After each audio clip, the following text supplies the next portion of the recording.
عندك ألم في الكوع بيظهر لما تيجي تشيل بيها أي حاجة أو تكتب بيها على الكمبيوتر أو تشتغل بيها أو حتى في التمرين، يبقى الفيديو ده ليه. لأن ألم الكوع من المشاكل المنتشرة اللي بتجيلنا العيادة باستمرار، وعلشان تعرف تعالج المشكلة لازم تشخصها صح. فالنهاردة إن شاء الله هعرفك تشخيص المشكلة، إيه هي المشكلة بالظبط اللي موجودة والأسباب بتاعتها والعلاج بتاعها، وهل محتاج حقن ولا لأ، هل محتاج تدخل جراحي ولا لأ، وهعرفك أهم التمارين العلاجية اللي هتزود معاك المدى الحركي وهتقوي معاك الثباتات وهتظبط معاك الدنيا ان شاء الله. بس قبل ما نتكلم في فيديو النهارده، فباقي 500 مشترك ونوصل ل 800 الف مشترك، وهنفتح السحب ل 8 اشخاص هنتبع معاهم النظام الغذائي لمده شهر مجانا، ونديهم بن بيروت يساعدهم في زياده معدل الحرق ان شاء الله. فلو انت مش مشترك في القناه فاعمل اشتراك في القناه، خلينا نوصل النهارده ان شاء الله ل 800 الف. الاول لو هنبص على مفصل الكوع هنلاقيه بيتكون من عظمتين من تحت، الالنا والراديوس، ولو هنبص عليه من فوق هنلاقيه بيتكون من عظمه واحده الهيومرس. تمام؟ ليه الكلام ده هيفرق معانا؟ لان على حسب مكان الالم اللي موجود عندك هنبدا نشخص المشكله. يعني زي ما قلنا ادي ايدك اهي، في عظمه من هنا وفي عظمه من هنا وعظمه كبيره من هنا. لو الالم اللي بيظهر لك عند العضله دي ناحيه صباعك الكبير، تمام، يبقى ده اسمه تنس إلبو، وده اللي هنعمل عنه كل التفاصيل النهارده ان شاء الله. ماشي؟ لو الالم بيظهر من الناحيه الثانيه يبقى ده مش فيديو النهارده، دي حاجه اسمها جولفر إلبو، وده هنبدا نعمل عنه فيديو ان شاء الله. طيب لو الالم بيظهر معاك من ورا ايدك هنا، يبقى ده في الغالب هيبقى وتر عضله الترايسبس، ان شاء الله برده هنعمل عنه فيديو. فالنهارده فيديو النهارده لو الالم ظاهر عندك في التنس إلبو، العضلات الخارجيه دي اللي عند ناحيه صباعك الكبير، ودي اصلا اشهر اصابه بتحصل في الكوع. التنس إلبو دي من اشهر الاصابات اللي بتحصل في الكوع، وغالبا هي دي الاصابه اللي عندك. الاصابه اسمها تنس إلبو ولان هي مشهوره مع لعيبه التنس، لان هم بيلعبوا بالباك هاند كتير، فبيشغلوا العضله دي باستمرار، بيحصل فيها التهابات ويبدا يحصل المشكله. تمام؟ لكن هي بتيجي لناس كتير جدا، يعني هي مشهوره مع الناس اللي بتكتب على الكمبيوتر بايديها بشكل كبير، مشهوره جدا مع لعيبه الجيم، بيجي لي كتير ناس من الجيم بنفس المشكله دي، مشهوره مع الناس اللي بتشتغل بايديهم باستمرار، يعني سواء الميكانيكي اللي بيصلح العربيات او الراجل اللي بيدق بالشاكوش. فالمشكله دي منتشره مع كل الناس دي، والاصابه دي بتكون في اوتار العضلات اللي بتمسك في العظمه هنا. تمام؟ العضلات دي بتكون وظيفتها ان انت بترجع ايدك لورا وبتفتح ايدك وتلفها. تمام؟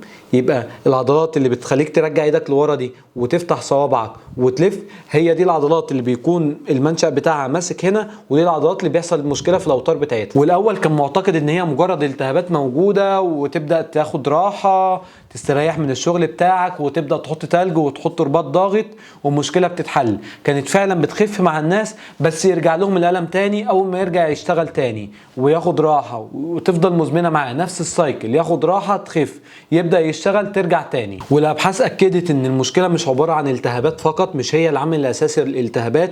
عشان كده بنقول الراحه لوحدها مع مضاد للالتهابات مع رباط الضاغط مع التلج مش هيكون الحل الوحيد. ممكن نستخدمهم بس بجانب اللي هنقولهم دي. المشكله اصلا بتيجي مع الاستخدام المتكرر للعضلات دي، ومع الاستخدام المتكرر وعدم وجود فتره ريكفري، عدم وجود فتره استشفاء للعضله ان هي ترجع يحصل لها استشفاء وتبدا تشتغل من اول وجديد. فمثلا الناس اللي بتشتغل طول اليوم شغاله صبح وليل على الكمبيوتر، تمام، بيحصل لهم المشكله دي. الميكانيكي اللي شغال وقت كبير جدا وما بيلحقش يدي فتره ريكفري للعضله بيحصل لهم المشكله دي. الناس اللي بتنزل جيم 6 ايام، وطبعا لعيبه التنس اللي بتنزل عايز يتطور من نفسه وبيتدرب كل يوم بشكل مستمر لمده 6 ايام برضه بيحصل له نفس المشكله دي. فاهم جزء في العلاج مش انك تاخد الراحه وتقعد تستريح وخلاص، لا، ده اهم جزء في العلاج انك تبدا تعمل موديفاي، تبدا تعدل في الاسلوب بتاعك في الشغل. يعني لو بنستمر تشتغل لوقت طويل بتكتب على الكمبيوتر، تبدا تاخد فترات راحه كده، تروح تشرب ميه مثلا وترجع كل شويه، خد فترات راحه كده وارجع اشتغل تاني، ده عشان ايدك تخف. طيب لكن مش بنقول لك تمنع الشغل خالص واقعد في البيت، لا، احنا مش عاوزين الكلام ده، احنا عاوزينك تشتغل وتشغل العضلات بالفعل، بس يعني بالمجهود اللي هي تحتمله، واديها فترات راحه عشان يبدا يحصل لها استشفاء. يعني انا مثلا جاي لي شاب في الجيم عنده نفس المشكله بتاعه التنس إلبو دي، وبيقول لي انا هاخد راحه من الجيم لمده شهر بس ايدي تتحل خالص، ايدي تفك معايا. فقلت له مش ده المطلوب، مش ده فعلا اللي احنا عاوزينه انك تقعد من الجيم، لا، انت هتبدا تروح الجيم، هتبدا تلعب باوزان اخف شويه، خفف والعب صح، تبدا تلعب باوزان اخف، تبدا تقلل المجموعات اللي بتلعبها لايدك، تبدا تلعب زوايا مختلفه، لو في زاويه بتجيب لك وجع اشد فتبدا تلعب زوايا مختلفه، لكن ما تقعدش من الجيم خالص، لا، احنا عاوزينك تشتغل بس تقلل المجهود والقدره بتاعتك، وتدي العضله فتره ريكفري اكبر، يعني تديها فتره استشفاء ان هي ترجع لطبيعتها تاني. ومفيش مشكله طبعا انك تعمل الخطوات اللي تقلل الالتهابات، لان طبعا بيكون في التهابات.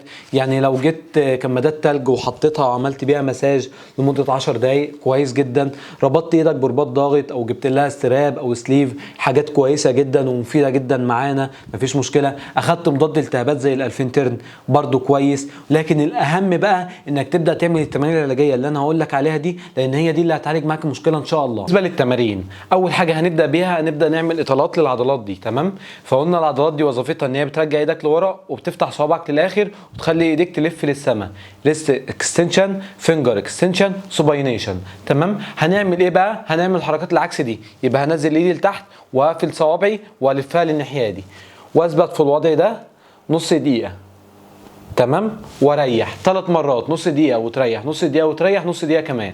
تاني اطاله ممكن تعملها ايدك اهي زي ما قلنا، يبقى هنلفها الناحيه دي ونتني لتحت ونقفل ايدينا واكمل بايدي التانيه. او دلوقتي حسيت الاطاله في العضلات اهي.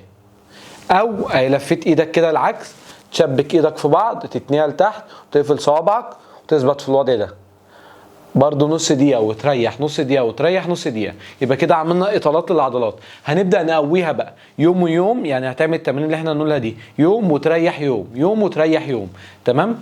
هتبدأ تقويها الاول فاضي. تبدأ اول حاجة، اول تمرين هتبدأه تبدأ ترجع ايدك لورا كده وتريح، تثبت فوق 3 ثواني وتريح. هتعمل 10 عدات وتريح نص دقيقة، 10 عدات وتريح نص دقيقة، 10 عدات. طيب التمرين بقى سهل معاك ومفيش وجع. هتجيب ازازة مية صغيرة تبدأ تمسكها وتعمل بيها التمرين، تمام؟ بقى سهل معاك اليوم اللي بعده ازازة مية اكبر تمسكها وتعمل بيها التمرين. بقى اسهل، هتمسك دمبل، تجيب دمبل وتبدأ تشتغل بدمبل. دمبل 2 كيلو بقى اسهل، هتجرب الاعلى، هتجيب ال5 كيلو تمسكه وتبدأ تشتغل بيه، وهكذا. هنبدأ نقوي العضلة بالتدريج. يبقى أول يوم بدأنا فاضي سهل، اليوم هنريح اليوم اللي بعده، اليوم اللي بعده يعني عملنا السبت سهل، هنريح الحد، يوم الاثنين هتعمل التمرين بالإزازة الأكبر سهل، هتريح الثلاث، يوم الأربع هتعمل التمرين بالوزن، وهكذا، تمام؟ يبقى ده كده اول تمرين عايزين نبدا نعمله، مهم جدا لان ده الوظيفه الاساسيه للعضلات اللي بتلتهب دي. ماشي، ايه تاني تمرين تعمله؟ هتبدا تلف ايدك للسماء على قد ما تقدر، تمام؟ ده تاني تمرين برضو كذلك، هتبدا تعمله بازازه ميه صغيره بقى سهل، الاكبر دمبل اعلى، وهكذا تبدا تشتغل بيه. يبقى كده معاك تمرينين اساسيين لازم تشتغل عليهم. تعمل ايه تاني؟ هتجيب صباعك ده، تمام، بتاع الايد التانيه، وتضغط عليه على مكان الاوتار اللي جايبه لك وجع كده، وبتعمل بيه دواير وبتضغط لتحت، تمام؟ تجيب سنه وجع متوسطه، وممكن معاها كمان تبدا تعمل الحركه ان انت تشغل اوتار العضلات دي، بتفكها خالص، تمام؟ يبقى كده معاك 3 تمارين ومعاك اطالتين، لو عملتهم والتزمت بيهم هيفرقوا معاك بشكل كبير جدا. بجانب زي ما قلنا ممكن نعمل تلج، ممكن نلبس هنا السليف او الاستراب، كل الحاجات دي هتساعدك، طبعا هتساعدك ان شاء الله. التزم بال5 تمارين اللي احنا قلناهم دول. ولو عندك الم في الكتف، وفي الغالب هيبقى عندك الم في الكتف، يعني اغلب اللي بيجوا لنا بالمشكله دي بيكون في مشاكل عنده في الكتف، فمحتاج جدا تقوي الثباتات بتاع الكتف، وخصوصا الروتيتور كاف بيفرقوا معاك كتير جدا. وكنا عملنا فيديو كامل عن التمارين دي، فسيب لك الفيديو تحت في الديسكريبشن. فلو عندك الم في الكتف يبقى جانب ال5 تمارين بتاع المشكله دي تعمل تمرين الكتف، هيفرق معاك كتير جدا ان شاء الله. فالخطوات دي هتكون كافيه انك تعالج المشكله ان شاء الله. ولو المشكله فضلت مستمره بعد الخطوات اللي احنا عملناها دي، يبقى تحتاج تروح لدكتور علاج طبيعي يشوف المشكله اللي عندك بالظبط، ويبدا يقول لك تمارين مخصصه لحالتك بالظبط. هيبدا يستخدم معاك ادوات علاجيه هتسرع معاك الدنيا جدا في الاستشفاء، زي الالترا ساوند، الجهاز موجات فوق صوتيه كويس جدا، زي شوك ويف، زي دراي نيدل، بعض الادوات الكتير، والديب فريكشن مساج هيعملوا لك بشكل افضل طبعا من اللي انت هتعمله لنفسك. فالحاجات دي كويسه طبعا، كويسه جدا، وهتجيب معاك نتيجه احسن. لكن هل انت محتاج تروح تعمل حقن. لا، انت مش محتاج تعمل حقن. الحقن ليه نتائج كويسه ان هو بيقلل الالم على المدى القصير، لكن الابحاث اكدت ان هو اسوأ على المدى الطويل. انت سكنت المشكله، ما عالجتش اي حاجه، فمش محتاجين نلجا للحقن. هل محتاج تلجا لعمليات جراحيه؟ مش محتاج تلجا لاي عمليات جراحيه. الابحاث برضو قالت ان نفس النتائج اللي بتحصل عليها من التاهيل هي نفس النتائج اللي هتحصل عليها من العمليه الجراحيه، فمش محتاج لاي تدخل جراحي في مشكله التنس البو. فاستمر على الخطوات دي. علاج المشكله بياخد فتره للاسف، التاهيل بتاعها طويل شويه، فاستمر عليها وما تيأس، وان شاء الله يظبط معاك الدنيا وهتدعي لي ان شاء الله. بس وبكده يكون فيديو النهارده خلص. نشوفكم في الفيديو الجاي على خير. السلام عليكم.